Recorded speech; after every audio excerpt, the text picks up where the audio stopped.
पुत्रदा एकादशी पूरे साल में 2 बार आती है। एक श्रावण के महीने में आती है, दूसरी पोषादिक्रम में आती है। जिस नारी को संतान नहीं हो रही हो, बहुत प्रयास कर लिया हो, पुत्रदा एकादशी पूरे साल में 2 बार आती है। एक श्रावण के महीने में आती है, दूसरी पोषादिक्रम में आती है। पुत्रदा एकादशी होती है, ये संतान की वृद्धि करने वाली होती है। शंकर जी के मंदिर में जाकर, भगवान शिव के मंदिर में पूजन करके घी का 1 कटोरी में घी और 1 कटोरी में खीर शंकर के सामने रख देते हैं। भगवान शंकर के मंदिर पर चौखट पर घी का दिया लगा देते हैं। शंकर जी की चढ़ी हुई 1 बेलपत्र साथ में रखें और 1 बेलपत्र को उठाकर शंकर जी के मंदिर की चौखट पे ही बैठकर चबा चबा कर खा लेते हैं। जो 1 बेलपत्र लेकर आए हैं वो अपने पति को खिला देते हैं। कहते हैं पुत्रदा एकादशी के दिन ये कर लेने पर संतान की प्राप्ति हो जाती है, पुत्र की प्राप्ति हो जाती है। महापुराण की कथा कहती है, आप अगर विश्वास रखे हो, सफेद आंकड़े की जड़, जिस नारी का संतान नहीं हो, गर्भ नहीं ठहरा हो, सफेद आंकड़े की जड़, जिस देव अधिदेव महादेव की कथा जिस तुम्बरुका जी ने श्रवण कराई है, शंकर भगवान जिनके सामने बैठकर शिव पुराण की कथा सुन रहे हैं, उन तुम्बरुका जी का नाम लेकर शिवलिंग पे से 21 बार घुमाकर मंदिर में ही कमर पर 7वें दिन रजस्वला धर्म के जो बांध लेता है और 1 पीपल का पत्ता अवधूतेश्वर महादेव का नाम लेकर शंकर पर चढ़ाकर उसको गाय के दूध में उकाल कर रात्रि को दोनों पति पत्नी अगर पीकर सोते हैं, 3 महीने में भगवान भोलेनाथ उसकी गोद भर देते हैं। ये शिव तत्व। शंकर देता जरूर है। अच्छा, संतान नहीं हो, किसी नारी की गोद अगर, स्त्री की गोद अगर खाली रह जाए तो भी दुख होता है उसको कि मेरे घर में औलाद नहीं, संतान नहीं। हम कई बार कहे, आज फिर कहते हैं, ये टेस्ट भी बाद में कराना, सारी जांचें बाद में कराना। एक बार शंकर का भजन कर कर देखना। पिछले वर्ष कथा में तुमरुका जी की जो कथा कही थी, यूट्यूब पर डली हुई, अगर आप लोगों ने नहीं सुनी हो तो उसको निकालना यूट्यूब पर। श्री तुमरुका शिव महापुराण की कथा हमने कही थी, तुमरुका जी का व्याख्यान, उसमें वर्णन किया था। सब जगह से अगर हार जाओ और सारे रिपोर्ट आपकी आपने सब दूर दिखा ली, तो एक बार शंकर पर भरोसा कर कर तुमरुका जी का नाम लेकर सफेद आंकड़े की जड़ को शिव जी पे से रजस्वला धर्म के 7वें दिन 21 बार घुमा लो, नाम गोत्र बोलकर कमर में लाल धागे में बांध लो, पीपल के पत्ते शिव जी को चढ़ाओ, उठाकर लाओ, उस 1 पत्ते को रात्रि को गाय के दूध में उकालो और उस दूध को दोनों पति पत्नी पियो, साथ रहिए। समय आएगा, बाबा चाहेगा तो 3 या 4 महीने में गर्भ ठहर ही जाएगा। सारे डॉक्टर को दिखा लिया अपनी जगह, टेस्ट भी करवा लिया अपनी जगह, पर एक बार प्रयोग, और वो विश्वास रखकर करना पड़ेगा। शंकर पर जो भी कार्य कर रहे हो आप, जो उपाय कर रहे हो आप, शिव का स्मरण कर, भगवान पर अगर विश्वास रखोगे, भरोसो दृढ़ इन चरणन करो, श्री वल्लभ नख चंद्र छटा बिन सब जगमा ही अंधेरो। अगर भरोसा है तो शंकर है, और भरोसा नहीं तो शिव कहां से।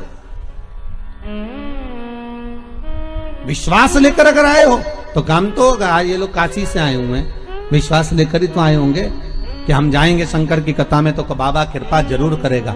कई लोग यहाँ पर बैठे हुए हैं जो विश्वास लेकर आए हुए हैं, दूर दूर से आए हुए हैं, केवल विश्वास लेकर कि भगवान कृपा करेगा किसी न किसी रूप में, मुझे विश्वास है कि बाबा मेरी सुनेगा। और फिर कहता हूं, कथा में अगर आपने मन लगा लिया, भले टीवी चैनल के माध्यम से श्रवण कर रहे हो, भले मोबाइल के माध्यम से श्रवण कर रहे हो, भले पंडाल में सुन रहे हो, बाबा से अगर दिल से आपने अगर कह दिया तो 3 महीना बहुत होता है सब कामना पूरी होने के लिए। मेरा बाबा आपको कुछ न कुछ दे ही देता है, बस आपकी रुचि के अनुसार सुख प्रदान कर ही देता है। भगवान कृष्ण की 16,108 रानियां थी। कितनी रानियां? जम के बोलो जरा। 16,108 8 और 16,108 रानियां होने पर भी भगवान कृष्ण के यहाँ जब औलाद नहीं हुई, तब भगवान कृष्ण ने अपने गुरु गर्गाचार्य बाबा को बुलवाया और द्वारकापुरी में बुलवा कर पूछा, गुरुदेव मेरी 16,108 रानियों से औलाद नहीं होती, संतान नहीं होती, मैं क्या करूं? गर्गाचार्य बाबा ने कहा, तुम चिंता मत करो, पार्थिव शिवलिंग का निर्माण करो। शंकर भगवान के शिवलिंग का निर्माण कर कर एक एक रानी के साथ में 11-11 दिन तक बैठकर शिव जी का अभिषेक करो। और पार्थिव शिवलिंग का निर्माण गर्गाचार्य बाबा के कहने पर भगवान कृष्ण ने करा। एक एक रानी के साथ में 11-11 दिन तक भगवान शिव का अभिषेक करा। तब भगवान शंकर प्रकट हो गए और शिव जी प्रकट होकर बोले, कन्हैया मांगो तुम्हें क्या चाहिए? शंकर भगवान ने जब कहा, कृष्ण बोले मेरे यहाँ औलाद नहीं है। शिव जी ने कहा, क्यों चिंता करते हो? तुमने 11-11 दिन तक एक एक रानी के साथ में बैठकर मेरा अभिषेक करा है। जाओ मैं तुम्हें वर प्रदान करता हूं कि एक एक रानी से तुम्हें 11-11 संतान होगी और 1,77,186 भगवान कृष्ण के बच्चे हुए। ये शंकर जी की कृपा से। अब तुम्हें कितने चाहिए बोलो? भगवान कृष्ण के यहाँ अगर औलाद हुई तो किसकी कृपा से? अरे बोलो, भोलेनाथ। कौन होगा ऐसा? कितना करुणामय, कितना दयालु, कितना आनंद देने वाला। ब्रह्मलोक के देवता भगवान ब्रह्मा, वैकुंठ के देवता भगवान विष्णु, और पृथ्वी का देवता अगर कोई है, इस मृत्यु लोक का अगर कोई देव है, तो वो देवों का देव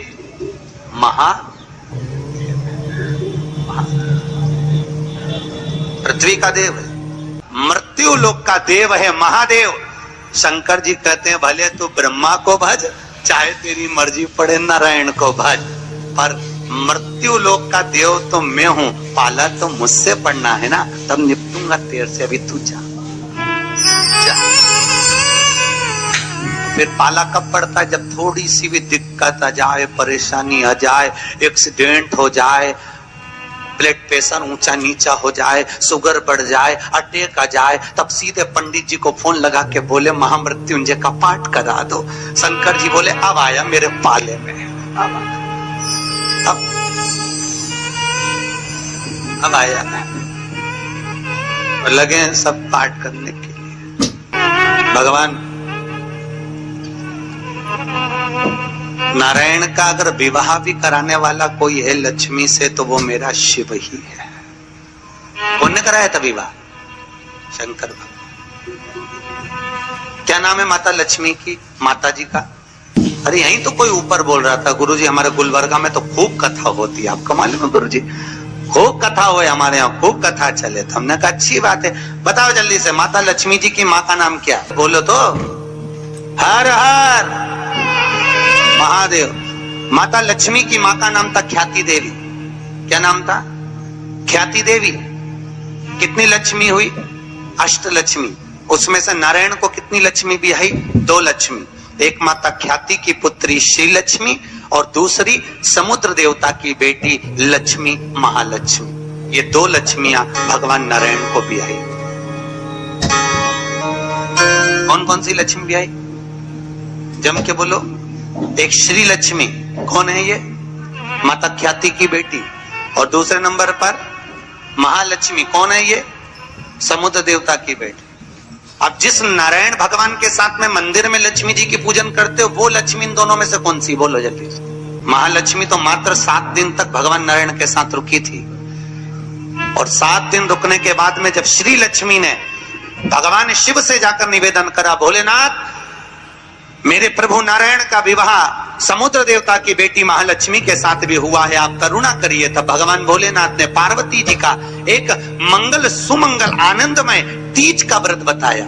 तीज का व्रत जब श्री लक्ष्मी ने करा, वो व्रत आज भी माताएं करती हैं, निमाणी की पूजन करती हैं। आज भी सत्तू बनाती है, और 3 तरह का सत्तू बनता है, आटा का, बेसन का और चावल का। तीनों का अलग अलग प्रमाण है। कल आपको कथा में बताएंगे कि आटे के सत्तू का क्या प्रमाण है, और आपको मालूम हो तो आप हमें बता देना, उसमें कोई दिक्कत वाली बात नहीं हो। और तो कथा तो ऐसी चलेगी, आधी हम बाँचे आधी तुम बाज देना।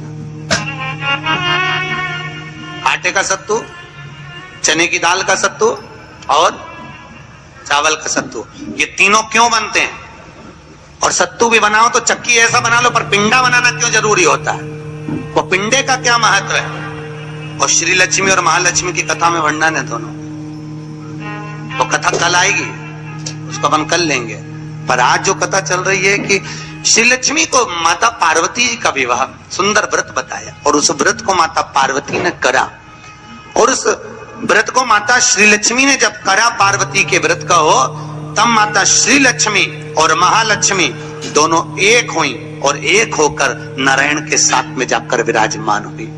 आज भी जो माता लक्ष्मी का एक हाथ नीचे है और कमल का पुष्प पकड़ी है, वो लक्ष्मी जी का महालक्ष्मी दर्शन है। और माता अगर हाथ देर से इशारा कर कर आशीर्वाद दे रही है, वो श्री लक्ष्मी का भाग है।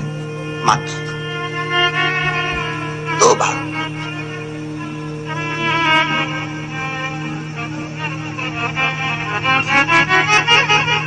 दो भाग में विराज। आज बाबा भोलेनाथ की कथा कह रही, करुणा सागर भगवान शिव जो आनंद की राशि हैं, मृत्यु लोक का जो देव है महादेव, पृथ्वी पर रहने वाले जीवों को कष्ट ना हो, उनको सुख ही देने वाले, सदा प्रसन्नता प्रदान करने वाले। बद्रीनाथ किसका था? जिस बद्रीनाथ में नारायण बैठे हुए हैं, आप लोग बोलते हो ना बद्री विशाल भगवान की, अच्छे से बोलो, बद्री विशाल भगवान की। कौन बैठा है बद्री विशाल में? अरे बोल दो। तुम तो बोलने में भी घबराने लगे कि महाराज ना जाने क्या बोल देगा, पट्टा ही ठिकाने। कौन बैठे वहां पर? नारायण बैठे कि नहीं बैठे? तो वो बद्री विशाल किसका था? जिस बद्री विशाल के मंदिर में बद्री विशाल बैठे हैं, भगवान नारायण विराजमान हैं, वो बद्रीनाथ की भूमि किसकी थी? भगवान शिव और पार्वती का निज घर था। शिव और पार्वती वहां निवास करते थे, शंकर और पार्वती वहां रहते थे। एक बार भगवान नारायण के साथ में लक्ष्मी मैया भ्रमण के लिए निकली बद्री का आश्रम, अलकनंदा नदी के तट पर। और माता लक्ष्मी ने जैसे ही बद्रिकाश्रम को देखा, इतना सुंदर आश्रम, नारायण ने शिव जी को नमन करा, शंकर ने नारायण को नमन करा, दोनों एक दूसरे को नमन करे। और इतने में नारायण लक्ष्मी को लेकर वापिस जाने लगे, तो लक्ष्मी जी ने नारायण को रोक लिया और कहा, प्रभु रुकिए, मेरे वचन को सुनो, ये बद्रिकाश्रम मुझे बहुत अच्छा लग रहा है, नाथ कुछ भी करो पर ये बद्रिकाश्रम मेरा होना चाहिए। भगवान नारायण ने कहा, लक्ष्मी ये कभी नहीं हो सकता, क्योंकि यह शिव का वासा, ये शंकर की जगह, ये भोलेनाथ जी की जगह है। और अगर ये शंकर जी का निज निवास है, शंकर जी का स्थान है, तो तुम्हारा कैसे हो सकता है? लक्ष्मी जी बोली, प्रभु चाहे कुछ भी हो जाए पर ये बद्रिकाश्रम मेरा होना चाहिए। लक्ष्मी जी जिद बैठ गई। होता है, अब पत्नी अगर जिद बैठ जाए तो तुम्हें तो मालूम है, आधी रात के मेडिकल खुलवा के बाम की शीशी लेके आए, तो वो तो बद्रिकाश्रम। लक्ष्मी जी जिद पर अड़ गई। भगवान नारायण ने लक्ष्मी को खूब समझाया, क्यों उपद्रव करती है लक्ष्मी, मान जा, वो अपना नहीं है, जो अपना नहीं है वो अपना कैसे हो सकता है? नहीं प्रभु, मुझे तो वो बद्रिकाश्रम भाग गया और मुझे चाहिए, चाहे कुछ भी करो।